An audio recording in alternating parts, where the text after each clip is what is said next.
this episode. Now tonight I am going to tell you a series of short stories, and these are all true stories about extremely creepy things kids have said. Now we all know that kids say the darndest things, and sometimes they are terrifying too. Now this episode is going to be equal parts terrifying and hilarious, so I hope you're in the mood for that, and I hope you will enjoy the stories. Now with that being said, and of course, as always, without any further ado, let's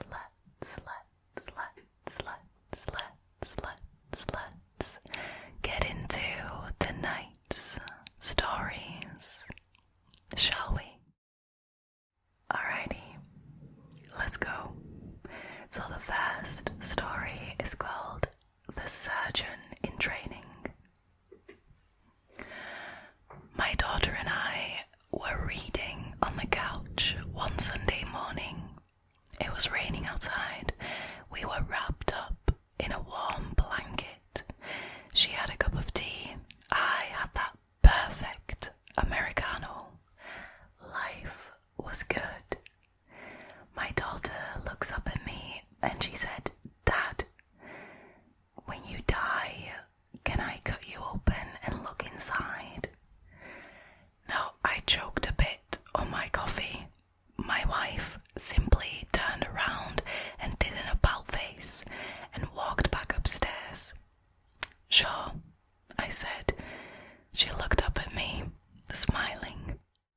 Now, it's not mentioned how old his daughter was, but I can't imagine that this is like a teenager or something. Like, this is clearly a young child. But I mean, what a supportive dad. We've got to be supportive of our kids' dreams, right? Clearly, this little one wanted to be, a surgeon or a forensic examiner, like a medical examiner, when they grow up, so we've got to be supportive of that. Oh man.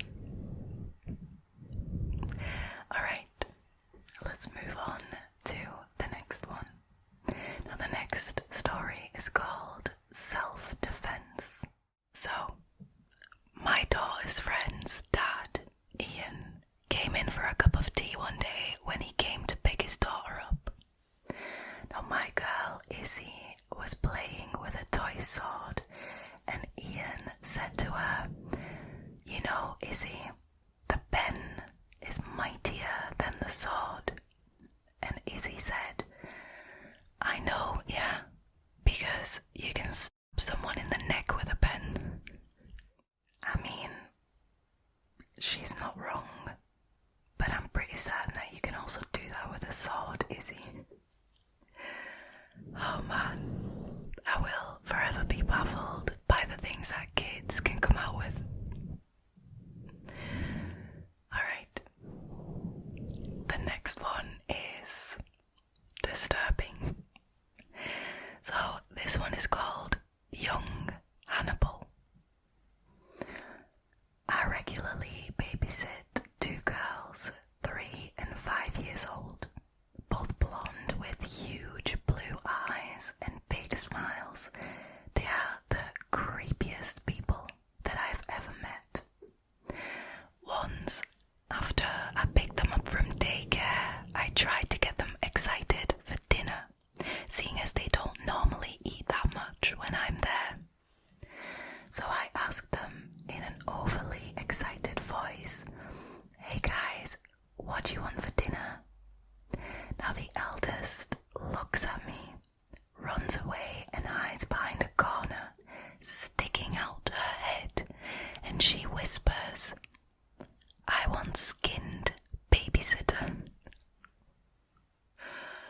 What? How does a 5-year-old know what skinned means? This is, therapy now. outrageous. That is outrageous. Can you imagine that the child you are babysitting says that to you? This is so outrageous, it's not even funny anymore. But why am I laughing? Alright, the next one. This is good. This is called The Dancer. When I was 6 years old, my mum took me to visit my great-grandfather's grave while we were on holiday in Ireland. She let me place the flowers by the headstone, after which I turned to her and I said, "I'll dance on your grave when you die, Mummy." Now I thought that was a nice turn of phrase that people used. I must have heard it on the television.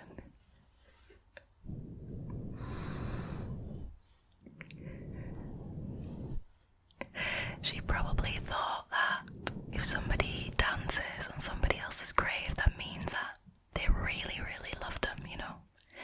To pay their respects, they do this like awesome choreography on the grave. Wow. That is brilliant. Alright, the next one is called Offogans. And if you're not familiar with that, that is completely normal. From the time our daughter was 2.5 to age 5, she talked about Offogans. Now the Offogans were visiting her at night, and according to her, Offogans are creatures that live in the woods. They hang out on rooftops and they visit children at night. She told us that Offogans were not very scary though, because they only eat carrots and adults.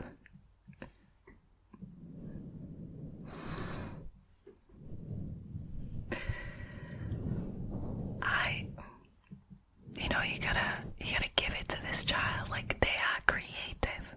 They are making up their own words, their own species even. Offogans, I mean, it's kinda catchy, innit? I love that they eat only carrots and adults. Wow, that is wild. Carrots and adults. I don't want to meet an Offogan anytime soon.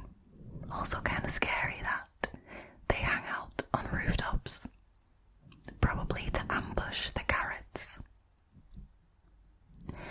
Alright, moving on. The next story is called Oscar Bean. Before having children, my husband and I had a dog, a boxer named Oscar Bean, who was the best dog/fur baby anyone could hope to have. We always joked that we hoped that our human child would be as well behaved as our dog. When I was pregnant with my daughter, Oscar was 10 years old, and he died 8 days before our daughter was born. That's really sad. Now, 3 years later, my toddler was sitting at a table in my office, colouring and playing with toys while I worked. She looked up at my bookshelf and she saw a framed picture of a dog and asked, "Is that a picture of Oscar?" I replied, "Yes, it is." Now she stared at the picture for a moment and then looked at me and said in a very serious tone, "You know that I was Oscar last time." And then she went back to colouring. Perhaps she is the reincarnation of our beloved dog, but the dog was a hell of a lot easier to train.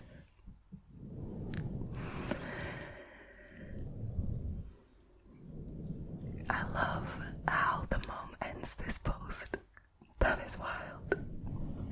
I mean, that is an extremely creepy thing to say, but at least the mom can laugh at it, right? Also, I fully 100% believe that this happened because only a kid would say, "You know, I was Oscar last time." That is wild. I mean, obviously, the kid knew about Oscar and mom and dad had spoken about Oscar probably, but for her to say, "You know, I was Oscar last time." Man, wild. Alright, now moving on to the next one, and this one is also particularly disturbing. So, this one is called When the Numbers Run Out. On a trip home from visiting grandparents when my son was about 3 years old, he started quietly and slowly counting down backwards, unprompted. It was just he and I in the car, and the sun was low as we drove through winding rural roads. 8, 7, 6, 5, he said, looking out the window, and then trailed off into a minute-long silence. We made eye contact in the rearview mirror, and he said to me, "Mum, you will die." Thoroughly shocked, I replied, I'm sorry, what did you say?" My son quietly responded, matter of fact, "Mum, you will die. Dad will die too." Now, thoroughly creeped out as we continued to drive through the middle of nowhere, I asked him again, "What are you talking about?" My son, with a dead seriousness no 3-year-old should have, "When the numbers run out, you will die." Now, before I had a chance to respond, he changed the subject to something benign and never spoke of it again. He's 9 now and has no memory of this exchange. I, on the other hand, will never forget. Blimey, it's a good thing that this kid stopped at 5, right? It's a good thing that he didn't carry on counting down. Can you imagine though, in 50 years, the mum is on her deathbed and the son is standing next to her to say goodbye to his beloved mum, and then he goes 4, 3, 2, 1, and then she flatlines. That would be something. I feel like if we add that dimension in there, this could be a really good film. Don't you think? Wow. It does happen often like that. Kids, because it's one of their biggest fears, are slightly obsessed with death. They're extremely morbidly curious because it's one of their biggest fears, their parents die or something. So that does actually happen. It's a phase that I guess not all children go through, but a lot of them do. And then you get these kind of conversations, which are, like I said, equally hilarious and terrifying. Okay, next one is really, really short. So this one is called The Pop-Up Drawing. Our 6-year-old daughter Eve once made a lovely drawing with pop-up gravestones. She showed it to us and proudly explained, "Look, there is one for each of us."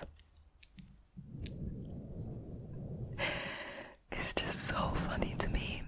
Firstly, I want to say that kid is obviously extremely talented. I mean, 6 years old, and she can make a pop-up drawing. I mean, I think I would struggle if I tried to make that. So that is impressive. But the thing with the gravestones and her saying, there's one for each of us, there is no, in their mind, there is nothing wrong with that. That is just pure logic. But it is so weird. Just that they come up with this stuff. one day she goes, you know what, I'm gonna make a pop-up drawing of our gravestones. It's gonna be cool. Mum's gonna love that. She's probably gonna hang it on the fridge or something, fridge door.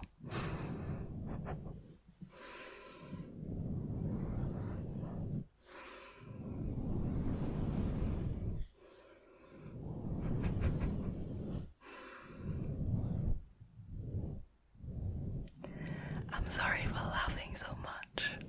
I just really find these hilarious and just trying to make this as relaxing as possible still for you.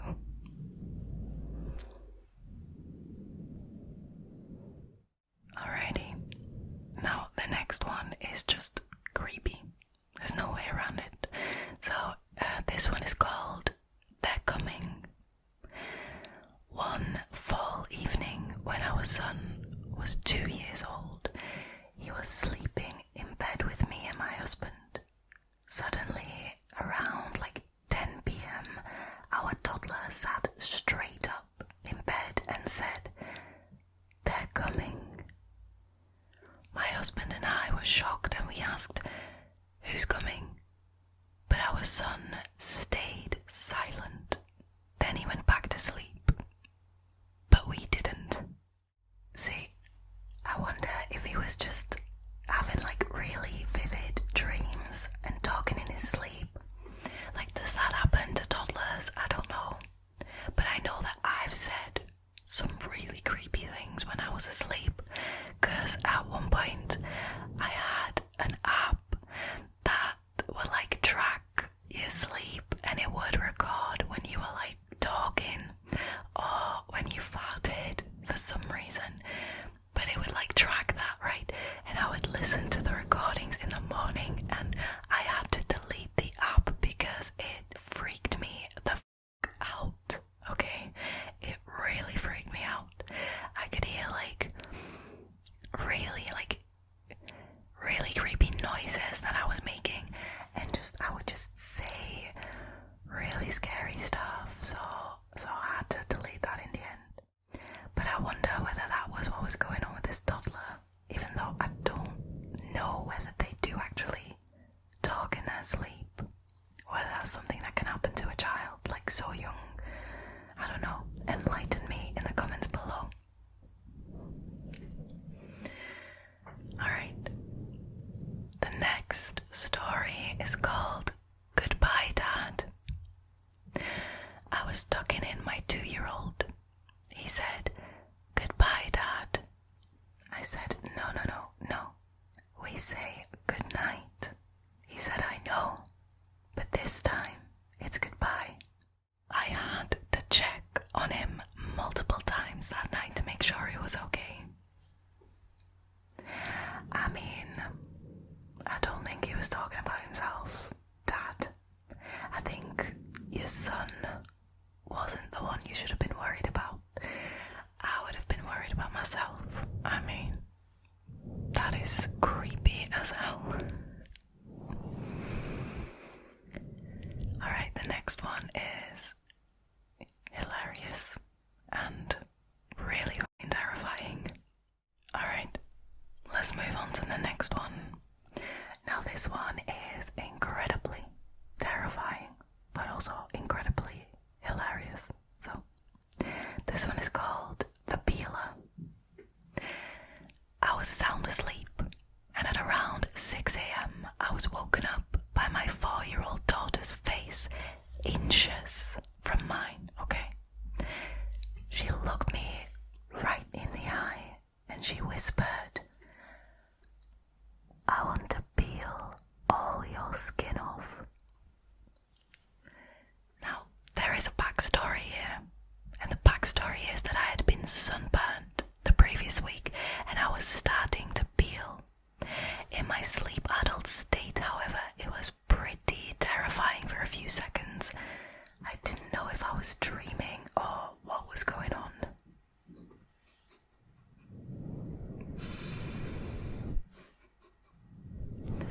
I love this because as you're first reading it, you're like, there is no way that a 4-year-old would do that and would say that. But then you hear that the mum had been sunburned just know. You just know that happened. Oh. By the way, side note, if you're ever sunburnt, which, you know, you shouldn't let that happen in the first place, you should always apply your SPF. I mean, if you're going to do anything skincare wise, use SPF. But if it does happen and you're peeling, do not manually peel it off. It is really, really bad for your skin. Don't do it. I mean, I bet you didn't expect to get skincare tips when you clicked on this video. But here we are. Alright, next one.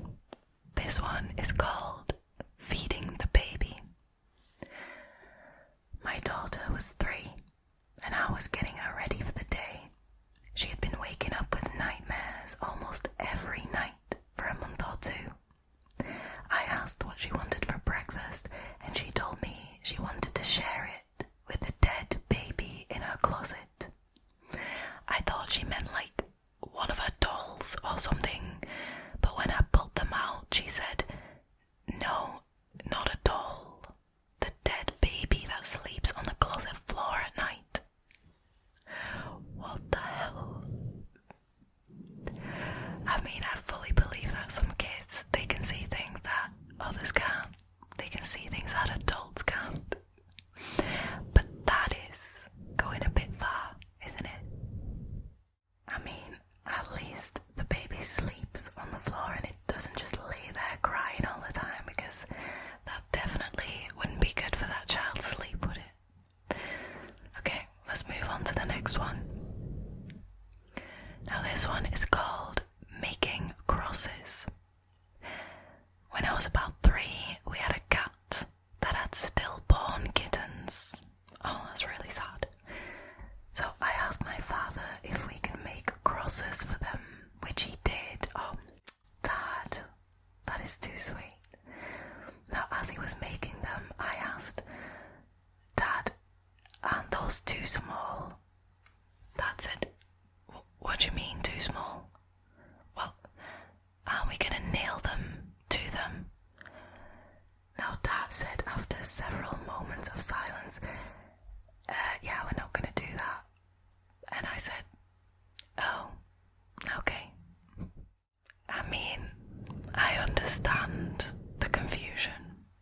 I totally understand the confusion, especially if that kid was growing up in a household that had crucifixes hanging up, or, you know, regularly goes to church or something, you know.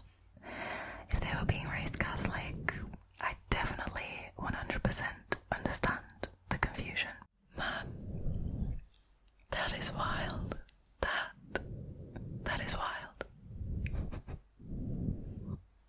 Can you imagine though? Poor kittens. Those baby kittens. Alright. The next story is called Delicious Dinner. My 4-year-old son said, "Oh, Daddy, I really want to drill into your tummy, crawl inside and eat your dinner."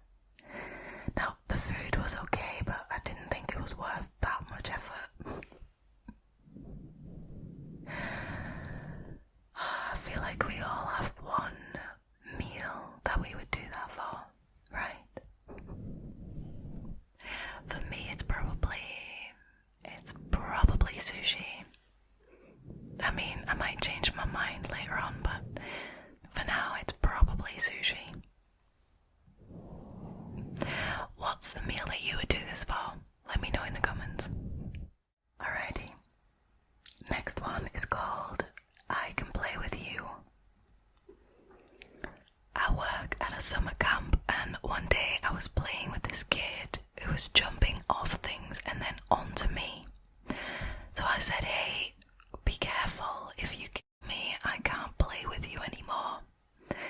He looked me dead in the eyes and said, "No, but I can play with you." Wow. Wow. That is dark. That is dark.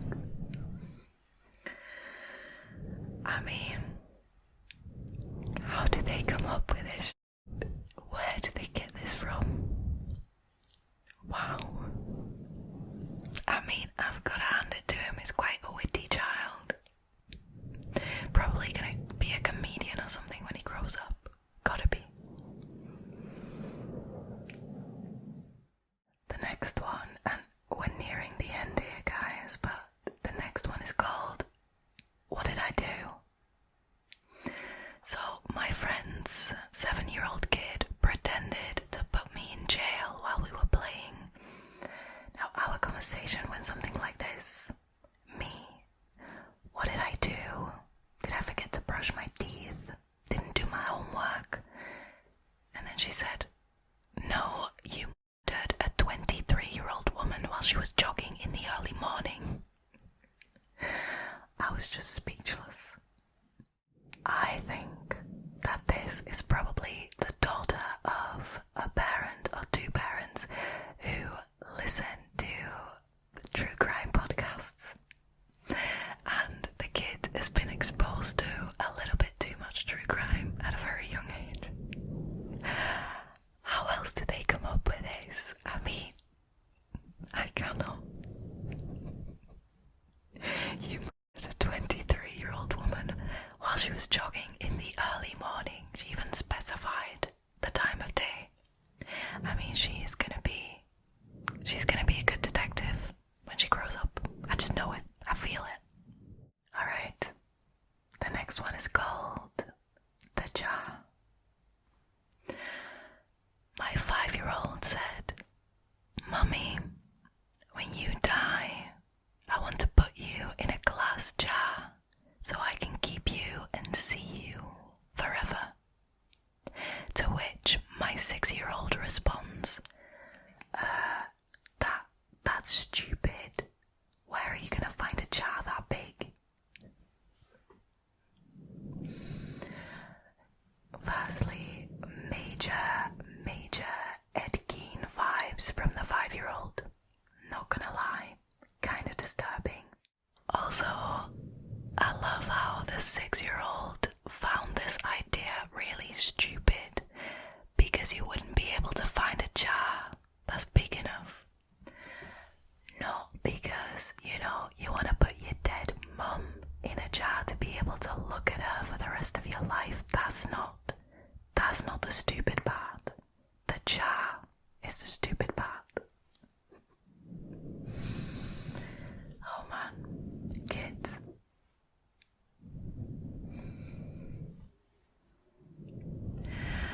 I mean, as the mum, you wouldn't know whether to be charmed or creeped out. Probably a little bit of both.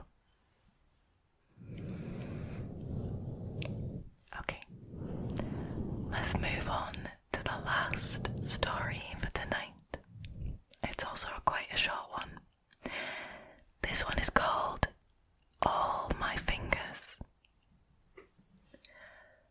My 3-year-old daughter was in the bath, playing with her toys with me, and she was laughing and having fun. But suddenly, her face just deadpans. She looks me in the eye and tells me in a serious little voice, Mummy, if you bit and ate off all my fingers, I wouldn't love you anymore.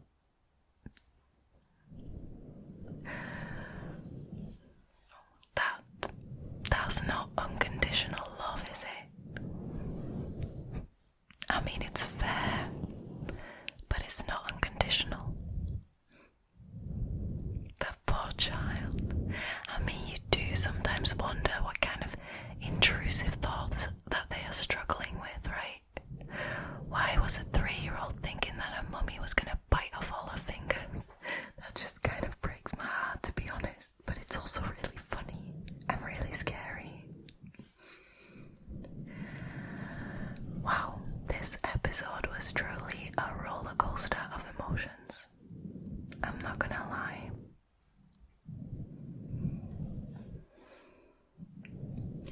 I know that this was a little bit different to my usual Reddit stories, but I hope you still enjoyed it. Thank you for once again choosing to